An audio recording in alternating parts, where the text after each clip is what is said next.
Muito boa tarde, muito feliz por estarmos juntos novamente. Demos uma pausa, vocês também deram? E agora retomar os estudos. Vocês lembram dos primeiros dias de aula? O prazer de cheirar o material escolar novo, os livros, a borracha. Era tudo uma redescoberta.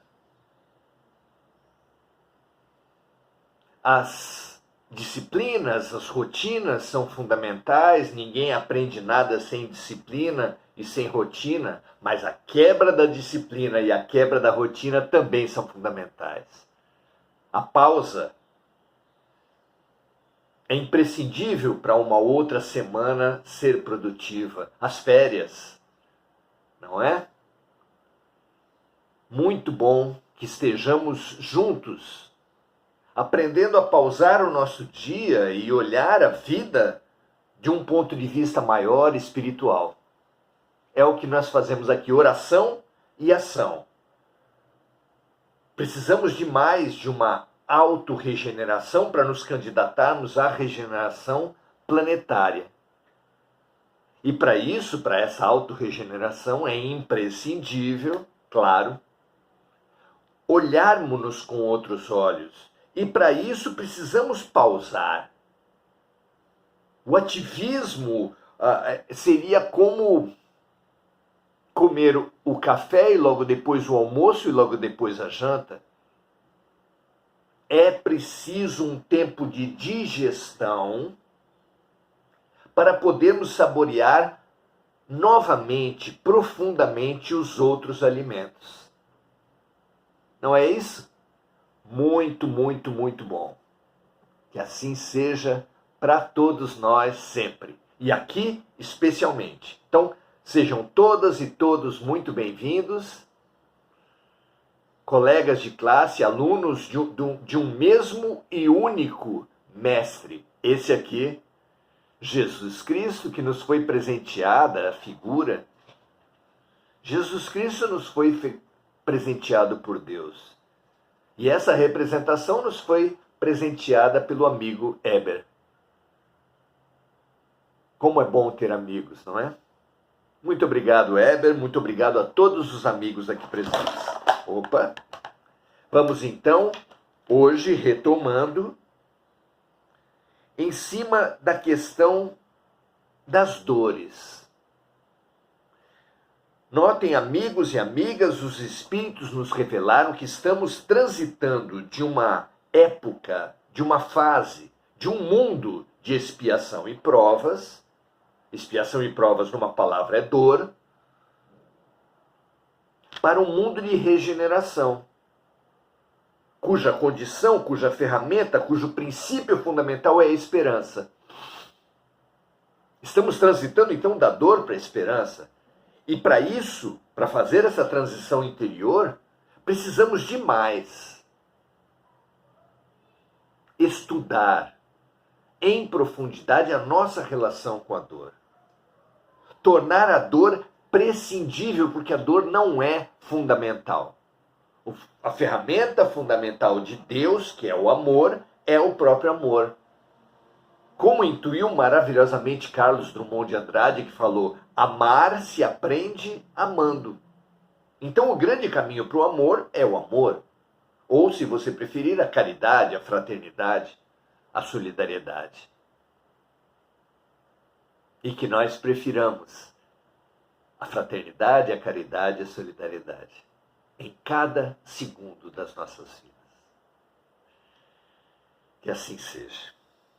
Vamos então para a questão 983 de O Livro dos Espíritos, nosso guia de viagem fabuloso.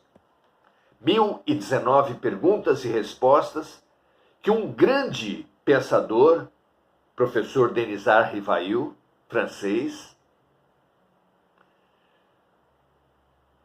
perguntas que ele fez para espíritos de grande sabedoria e obtendo respostas de profunda sabedoria. A pergunta 983 diz assim: O espírito que expia suas faltas em uma nova existência não experimenta sofrimentos materiais.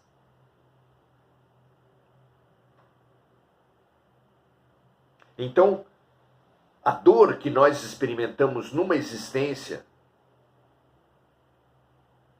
não expia faltas cometidas de antes? Em grande parte, sim. Em grande parte, ao invés de estar a dor conectada ao passado na forma da expiação, está nos impulsionando ao futuro na forma de provas.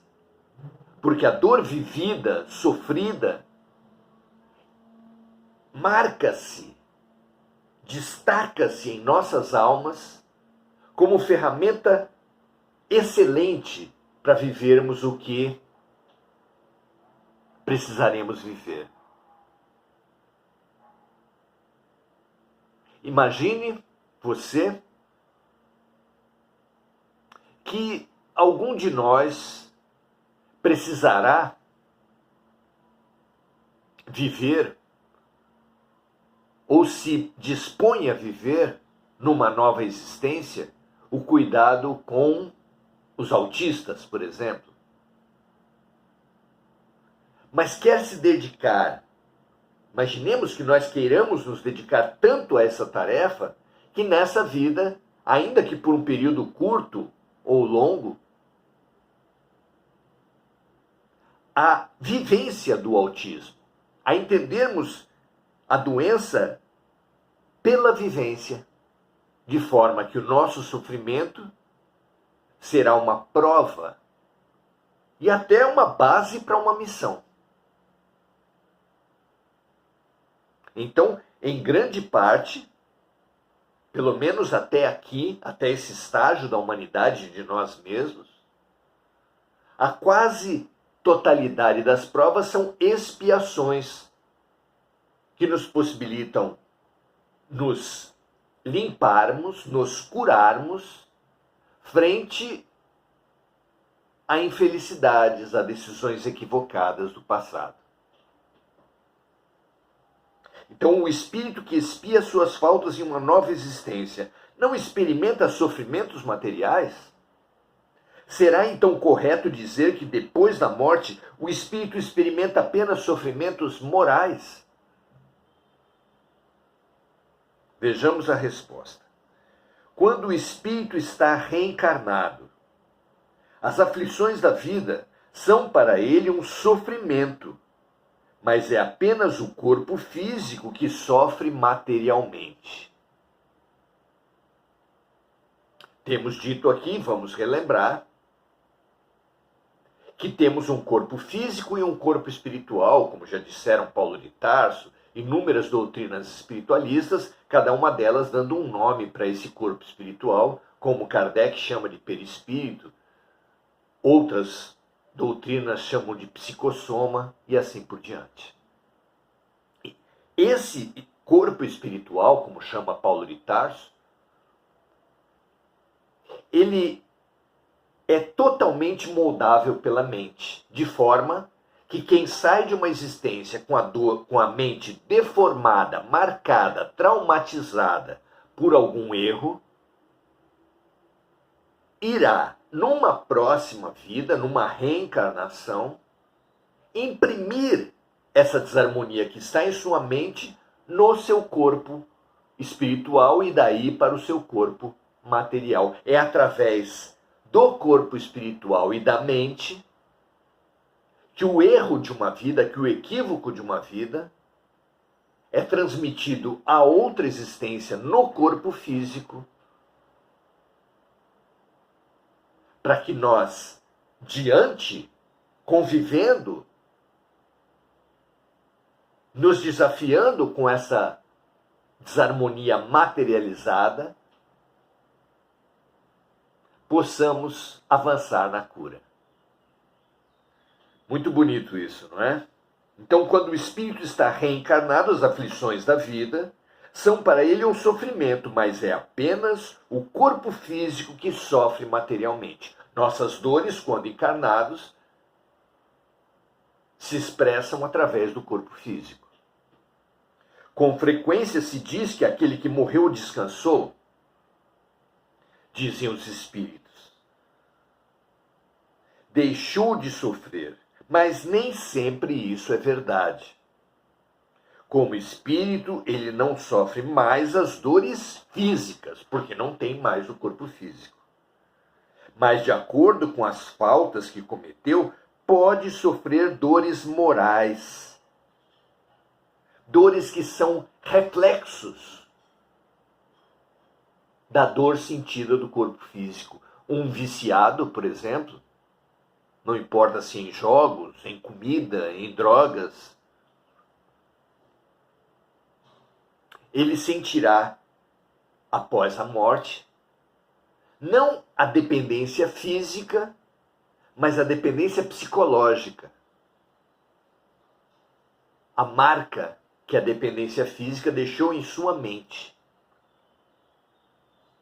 que também foi, claro, a causa da dependência em si. Então, a mente causou, está na base, na origem do vício e recebe, ao mesmo tempo, a influência dessa vivência no vício que muitas vezes, infelizmente, quase todos nós vivemos na Terra.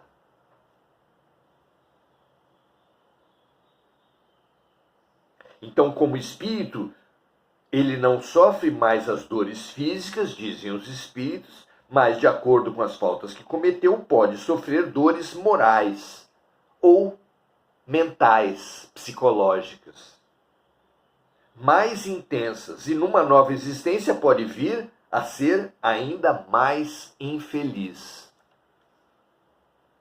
Especialmente no caso daqueles que fogem da vida de alguma forma. A fuga da vida apenas aumenta as desarmonias que depois virão na mente e, consequentemente, no corpo, numa próxima existência. Continuam os espíritos dizendo: aquele que foi rico e utilizou mal o dinheiro pedirá esmola e estará sujeito a todas as privações da miséria. O orgulhoso estará sujeito a todas as humilhações. Aquele que abusa de sua autoridade e trata com desprezo e crueldade os seus subordinados se verá forçado a obedecer a um patrão mais duro do que ele mesmo foi.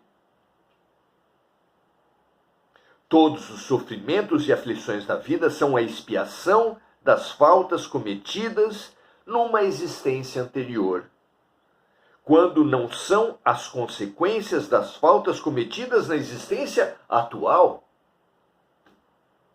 Também ocorre muitas vezes. Assim que deixarem esse mundo, compreenderão melhor o que estamos falando. Hoje, no atual estágio, especialmente daqueles entre nós que estuda o comportamento através da psicologia, através da observação, através da autoobservação, tarefas fundamentais para o nosso autoconhecimento, que é a ferramenta essencial para o nosso crescimento espiritual, todos nós já temos algum grau de percepção que nos permite olhar a expiação de outra forma. Naquele tempo, marcada que estava a humanidade e a Europa pela teologia tradicional, pela concepção de céu e inferno, sofrimentos e ociosidades eternas, pregadas pela teologia, pensava ainda na reencarnação, na expiação como uma punição de Deus. Hoje já podemos dar um avanço. As dores que sofremos numa vida que vieram de desarmonias praticadas em outras vidas não são punição de Deus. Deus não pune. Ele apenas educa.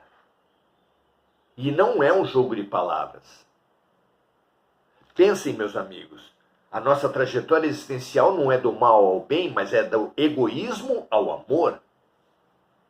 O egoísmo é uma maneira de ver e viver extremamente estreita, limitada. Para expandir essa visão é fundamental para chegarmos ao amor amplo, profundo, incondicional, tão bem exemplificado por Jesus. Para sairmos da extrema limitação do egoísmo para esse amor profundo e amplo, que ama a toda a família universal, não podemos imaginar um salto, uma mudança drástica, imediata, uma ruptura. Há um processo, e esse processo que nos faz sair da estreiteza para a infinita perspectiva, se dá através da compaixão, da empatia. Como Jesus definiu maravilhosamente, do fazer aos outros o que gostaríamos que os outros nos fizessem. Mas como nós nem sempre, quase nunca ainda, na nossa imaturidade, temos disposição para nos colocarmos no lugar dos outros pela boa vontade, a vida nos coloca no lugar dos outros pela reencarnação. É maravilhoso conseguirmos compreender a reencarnação como a empatia, a compaixão, o colocar-se no lugar dos outros, às vezes até compulsório. Como aqui explicado. O branco que humilhou negros pode retornar negro, não para ser punido, mas para aprender que o negro não tem nada de inferior, assim como o rico em relação ao pobre, assim como o homem em relação à mulher, assim como de uma nacionalidade em relação à nacionalidade rival. E tantas outras diferenças que a humanidade estabelece entre si, fomentando guerras. É vivendo em condições diferentes, especialmente naquelas que nós fizemos violências e guerras, que nós vamos expandindo, incorporando, aprendendo a crescer. Esse é o mecanismo generoso, pedagógico da reencarnação, e não uma punição que nós, como vemos na Terra, não melhora ninguém. A punição apenas acrescenta um medo. A pessoa pode deixar de fazer alguma coisa por medo, mas não por evolução, não por educação, não por cura. Deus, na sua perfeição, não iria recorrer a uma mudança tão externa, tão violenta, tão restrita, mas propõe uma mudança interior tão bem definidas nessas palavras lindas que são empatia e compaixão. Foi para isso que nós viemos, é para isso que nós somos colocados no lugar do outro, para nos curarmos e aprendermos, expandindo. Muito bom. Terminam os espíritos dizendo o seguinte: aquele que se considera feliz na terra, porque pode satisfazer as suas paixões, é o que faz menos esforço para se melhorar. Então, para entendermos a função da dor, precisamos entender a beleza e a profundidade do ditado popular que diz: os incomodados é que se mudam. E assim entendermos que a dor é um impulso, é um estímulo, é um empurrão que a vida nos dá para sairmos da inércia, do comodismo, da paralisia, para a cura. Jesus curava lindamente os paralíticos dizendo: levanta-te e anda. Frase que nós deveríamos, prescrição, remédio, tratamento que nós deveríamos ouvir e assimilar. não é? Então aquele que se considera feliz na terra porque pode satisfazer as suas paixões é o que faz menos esforço para se melhorar. Se muitas vezes a expiação dessa felicidade efêmera começa já nesta vida, com certeza o seu término se dará numa outra existência tão material quanto a que ele está vivendo agora. Então, é um processo eminentemente terapêutico, eminentemente pedagógico. Nada a ver com a tortura engendrada pela teologia, pela mente humana primitiva e orgulhosa, na concepção do inferno. Definitivamente, o Deus que é amor, revelado por Jesus, não pode ser um Deus tortura, culpa, punição. Você não vê assim? Não parece óbvio? Precisamos começar a nos desprogramar, a reconhecer e transcender essa crença na dor como meio de crescimento. Porque não é. É uma falsa crença, é uma ilusão. Para passarmos a compreender a ferramenta divina trazida por Jesus de evolução, elaborada lindamente na prescrição: o amor cobre a multidão dos pecados.